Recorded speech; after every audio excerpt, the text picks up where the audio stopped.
This is an extract from the Leader Coronavirus Daily podcast by the Evening Standard and hosted by me, David Marsland. To hear the whole thing, search for it on your podcast provider. Despite crowds of thousands, they were at least trying to maintain social distancing at the Black Lives Matter protest in London's Hyde Park. We will have everyone standing 2 metres apart and as walking, putting their arms out like this, so they know that they are exactly 2 metres away from everyone else. The campaign's Naomi Smith was among those encouraging people to stay apart as crowds swelled to hear from speakers like Star Wars actor John Boyega. Black lives have always mattered. We have always been important. We have always meant something. We have always succeeded, regardless. And now is the time. I ain't waiting. Social distancing, though, is showing signs of falling apart in the UK. The polls found 1 in 5 people gave up on it after the Dominic Cummings affair. At PMQs, Boris Johnson denied Keir Starmer's accusations that the government's losing the public's trust and insisted the death and infection rates are coming down. But our editorial column says the problems keep stacking up and the Downing Street response is looking poor. The government is starting to look ragged. It happens to all administrations at some point, but usually several years after an election victory, not several months. It's easy to point the finger at self-inflicted mistakes.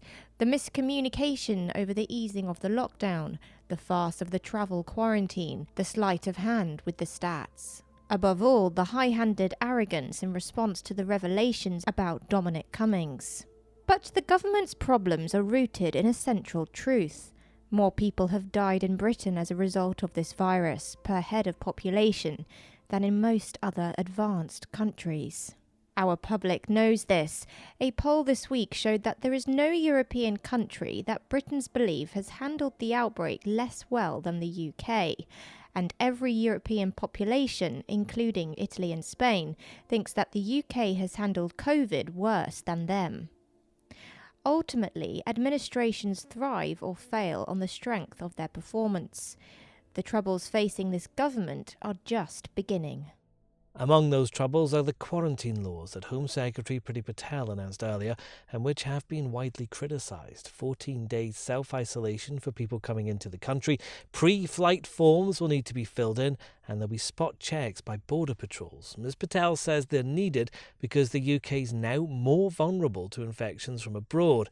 But critics include former Home Secretary David Blunkett, who called them nonsense.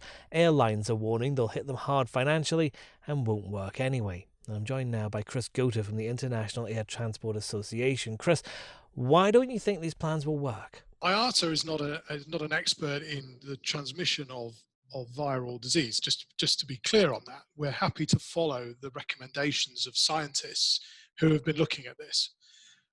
But it would appear that the world is moving now to a phase where it is looking to release the restrictions that have been in place.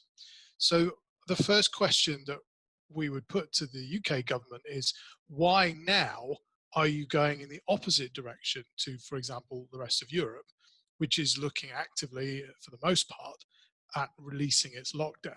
Of course, there are medical concerns that we need to address. The industry is doing so. There are guidelines that have been released from the European Safety Agency, and the industry is confident that if those are followed, people can fly safely. I mean, it's certainly true that lots of countries in Europe are seeing a reduction in rates of coronavirus. Germany's opening up international travel, although interestingly enough, advising people not to go to the UK. But there are countries like the US and Brazil which haven't yet got on top of this disease.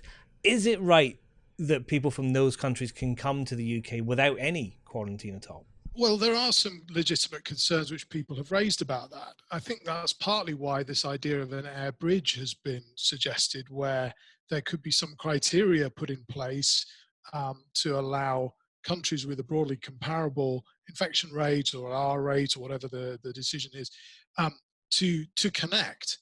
And if, for example, it was decided that there were certain parts of the world which don't fulfill that criteria, then you could maintain restrictions against those countries. I think it's important to remember, though, that at no stage have the WHO suggested that there should have been widespread quarantine measures. And it seems from most of the literature I've read that even at its height, imposing such quarantines would have been only a marginal delay in the spread of this virus. So I think we do have to recognize that quarantine is not a particularly effective method. And then you have to set that against the economic damage that it causes. If these rules do go ahead on Monday as proposed, how much economic damage will there be? Well, it's very hard to put a specific number on it, but what we do know, for example, is that the aviation industry in the UK is a $100 billion business. That's what it supports in terms of GDP in the UK. There are some 1.5 million jobs that are dependent on aviation. We did some analysis that recognized that roughly 600,000 of those are at imminent risk. Some of those, sadly, we've already seen those jobs disappear. So the economic impact has been ongoing since the start of this crisis. Let's just be clear. This has been ongoing since sort of March, April, when we started to see air activity fall off a cliff. Now, if you impose the quarantine, that's just going to delay the prospects of recovery. It's going to continue the economic hardship, and those job losses are going to keep going. The only way we stop that is if we can restart the economy, and aviation is a crucial part of that restart process.